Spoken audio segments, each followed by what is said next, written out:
Okay, hi. In this video, you'll see the host talks about and compares the two candidates for President of the United States. In this video, you will see the long continuous lies from the felon still flowing. He mentions the debate and that he was so great and how the audience reacted. But remember, in accordance with the agreement between the two participants, there was no audience. Now, everyone I've talked to, Democrat and Republican, recognizes that Vice President Harris basically just beat the hell out of him in the debate. Vice President Harris is a very clear, objective thinker and continues to stay focused on policies that affect regular Americans. Please watch this video. Trump did a live interview on Fox News last night directly after his rally in New York, and I want you to watch the exact moment that Trump slips up so badly that even the Fox News hosts are left wondering if this is a man who will be fit to serve into his early 80s. Now, we are 47 days out from the general election, and the difference between these two campaigns could not be more stark. We have Trump melting down on social media, melting down on stage and on Fox News, selling crypto and NFTs, not able to gain his footing when attacking VP Harris. And I also want to compare that to VP Harris's speeches yesterday, where she absolutely killed it. Her and Tim Walz are on message. We have a lot to break down with 47 days to go, so make sure you leave a like, make sure you subscribe to the channel, and let's jump right in. In this first clip, Trump says that his only regret during the debate is that he didn't go harder. He didn't act more unhinged. And I think my only regret is that I wanted to be elegant and I didn't want to go after the anchors. Mm-hmm. I wish I did, in a way. Yes. That's our job.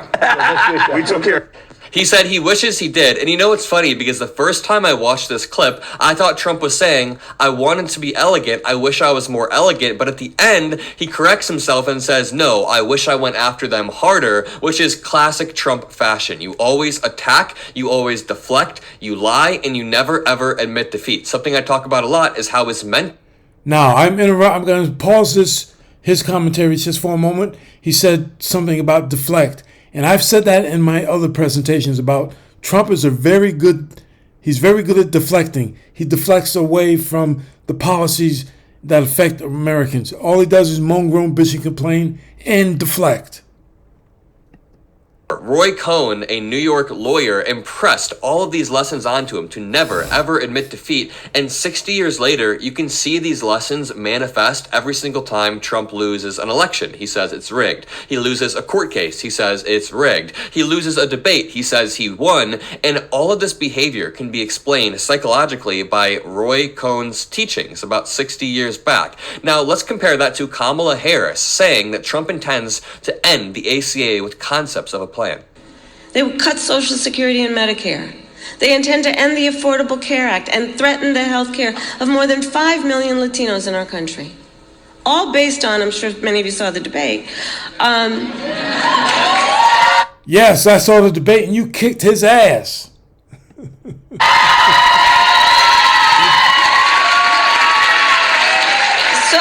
on that point about the Affordable Care Act, all based on concepts of a plan. Concepts. The momentum is flipping, y'all, because this clip of Kamala Harris has 15,000 likes on Twitter, and these clips of Trump also have 3,000 likes on Twitter, and likes mean nothing. But my broader point here is Kamala Harris is going viral for taking down Donald Trump and boosting up messages about healthcare and abortion, and every time Trump goes viral, it's because he's saying unhinged stuff like this. And I would have enjoyed it. But it's interesting to see the response to this second attempt. Every time you're under a bigger threat, the media still blames you even more. Yeah. It's almost as though they don't see their own role in this. What do you make? Have you just basically accepted this as a fact? I think so, yeah. Look, the media is extremely dishonest, extremely corrupt. Everybody's corrupt and dishonest. You're the only honest person here, you asshole. I'm the GOAT in debates, because I had a lot of debates and I became president. And the GOAT means greatest of all time. All right, we know. GOAT. But you ain't worth a damn. Great stage. And I walked off that stage and I thought I had the best debate. And I was very unfairly treated by the anchor. Mm-hmm. I'm not fans of those guys Nobody's anymore. fair to you. And his hair was better 5 years ago than idiot. Okay, That happens. We all saw Trump walking off that stage, huffing and puffing, and he says that everyone calls him the GOAT of debate, but who is everyone? He tweets that out about himself, and then Fox News boosts that. It's like this self-fulfilling loop where Trump boosts some sort of lie, Fox News covers that lie, and then Trump's feelings are only affirmed when he saw it on the TV, like he said during the debate. Trump also projects really hard during this clip because he says that the media is both corrupt and dishonest. Donald Trump may have been the most corrupt president in American history, save... That's true. Now, you're right. He is right about that. Every time Donald Trump has an issue with anybody or any organization, they are always corrupt. They're dishonest. They're picking on him. Wham, wham, wham. He whines, groans, and bitches and complains. Like Nixon, and he definitely lied more than any president in American history. Every time he speaks, it is a total bombardment of our informational landscape with just lie, lie, lie. We have never seen it before. In this clip, Trump says that he is shocked that a woman is doing better than Joe Biden. The way he says a woman just seems weird to me. He was pretty much gone. They said, Joe, it's over. You're getting out. And he said, I'm not getting out. You're getting out. And they were very nasty, 25th Amendment and everything else. He got out, and they put her in. And she somehow... Well, yeah, naturally they put her in because she's the vice president. That's part of why you have a vice president. So if something should happen to the president where they cannot fulfill their duties, for whatever reason, the vice president becomes the president. Idiot. That's the way it works. Somehow... No matter what, again, and I underscore that, no matter what the reason, the vice president takes over for the president. If for some whatever reason the president cannot fulfill their duties as president of the United States, then that's part of what the vice president does. Doing better than he did. Yeah. But I can't imagine it can last because so weak on people coming in. You know, she was the border czar. The weird thing that he says comes about here. How a woman somehow is doing better than Joe Biden. And it's not just Trump. I've talked to a lot of Republicans that say very sly stuff like this. And I'm not one to go around calling everybody misogynistic for no reason. What Trump definitely is, obviously. But a lot of these Trump supporters, the way they talk about Kamala Harris is so clearly misogynistic. I have friends that say, you know, she's just annoying. The way that she speaks is annoying. And they're very clearly referencing her being a woman. They also say, I don't know if a woman could be president. I just don't know if I trust a woman, and that is very clearly misogynistic. In this next clip, Vice President Kamala Harris, let's go back to her. She says, if Trump wins, his allies in Congress intend to end Medicare's power. And then next, I want to play this clip of Trump having a cognitive slip so bad, even the Fox News hosts are wondering if he's okay. We, because of our work together, have finally given Medicare the power to negotiate lower drug prices with Big Pharma. And understand, if my opponent, Donald Trump, wins, his allies in Congress intend to end Medicare and end Medicare's negotiating power, as they remind us again this week. They are essentially saying, check this out, because you have to ask why, right?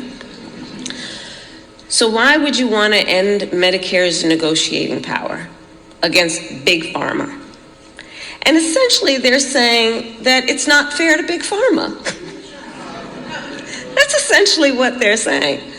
But I'll tell you what's not fair. What's not fair is that our seniors, for too long, have had to cut pills in half because they cannot afford their full medication. That's not fair. It's not fair that our seniors have had to choose between filling their prescriptions and putting food in their refrigerator or paying their rent. That's not fair.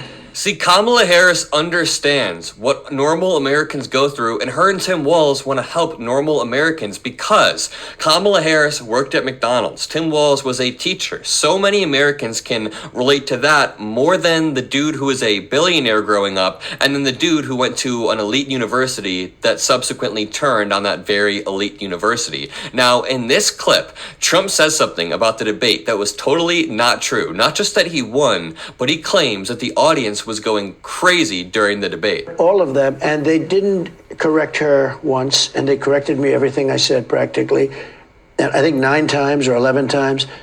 Well, and the audience was absolutely, they went crazy. And the real, What? I thought it was, that's because you lied. They corrected you a couple of times, not 9 times or 11 times. They corrected you at least twice that I remember, because you put out some lies out there. I said, that was a great debate. I loved it. You know, you got a lot of people watch. I guess we had 75 million people watching, something like that. And you have to do well. You can't do badly. For instance, Biden didn't do so well in the previous debate because I had the 2 debates. I had one. We actually had 2 debates. You know, I had one against a man, and then they said, he's not doing well, take him out, put in a new one. And if she doesn't do well, I wonder if they're going to take her out. No, you idiot. You've had one debate with the other opponent so far. You've only had one debate with the current opponent. Keep putting it. Let's see if we can get it right eventually. No, but a thing like that's never happened. All right, Trump claims a few things that are totally false. Number one, he says that he was fact-checked 11 times. No, he was fact-checked twice on 2 incredibly egregious lies. One of the fact-checks was him saying that Democrats kill babies after they're born, and the anchor said, that would be execution, sir. That's not true. And the other one was a demonstrably false lie that Trump told about Haitian migrants in Ohio. So yeah, Trump deserved to get fact-checked on both of those lies, and Kamala Harris didn't get fact-checked because she didn't tell, number one, any egregious lies. She didn't really lie at all. Maybe there was one time where she slipped up on a number, but they're not going to fact check her on some random number that she says. But the wildest part of this clip is, Trump says, the audience went crazy. They went crazy. Trump is lying because there was no audience during the debate. That was explicitly laid out in the rules that there would be no audience. So what I truly think here is that Trump is just BSing. He's so used to BSing and saying everything was so big, it was so great, we had the best crowd, that it kind of just slipped out that the audience loved him. He was probably about to say next that the crowd was so big, but he doesn't realize that there was no audience. I think 9 times or 11 times. And the audience was absolutely, they went There crazy. was no fucking audience. There was no audience. And in this poll, it says overwhelming majority of black swing state voters back Harris across all age groups, according to a new Fox News poll released today. This article was released today. It says among black voters, Trump polled best with young men, but still loses handily with 16% to Harris's 75%. And that is one of my worries. I'm a young man. Obviously, I'm 21 years old. And a lot of people my age aren't attracted to Trump because they understand his policies. Honestly, they don't understand politics at all. They're attracted to this weird macho image that they think Trump represents. And don't get mad at me, I'm just giving you guys a point of view of my friends. A lot of them see him walk in the UFC with his fist pumped and they think it's cool. They see him go on Theo Vaughn or on Aiden Ross or on Logan Paul or Jake Paul, whichever one it was, and they think that's cool. And I'm not trying to do the whole right-wing talking point that they need to do more interviews. It's not that. And I'm not saying that Kamala Harris and Tim Walz need to go talk to Pod Save America because that is already a left-leaning audience. I'm just saying, to maximize their visibility, Kamala Harris and Tim Walz should go talk to Conan O'Brien. Conan is so chill, and Kamala and Tim Walz have great personalities. Tim Walz can show up in their camo hats. He can explain that they're both gun owners. I think these would be very powerful tools to reach people who otherwise think Democrats aren't cool. They think that all Democrats are whiny or whatever, when Trump is the whiniest human being ever. So we need to go out and we need to be reaching people in these new avenues of digital media. Tim Walz should go on some podcasts. He's a very likable dude. He can talk about his dad experiences grilling, and Kamala Harris should be doing other interviews with Midas Touch maybe, eventually. The Howard University poll shows an overwhelming majority of black voters in the 7 swing states support VP Harris. A whopping 82% of respondents told pollsters that they supported Harris compared to just 12% that backed Trump. Approximately 5% of respondents indicated that they are undecided, and the final 1% said they intend to vote for a candidate other than Harris or Trump.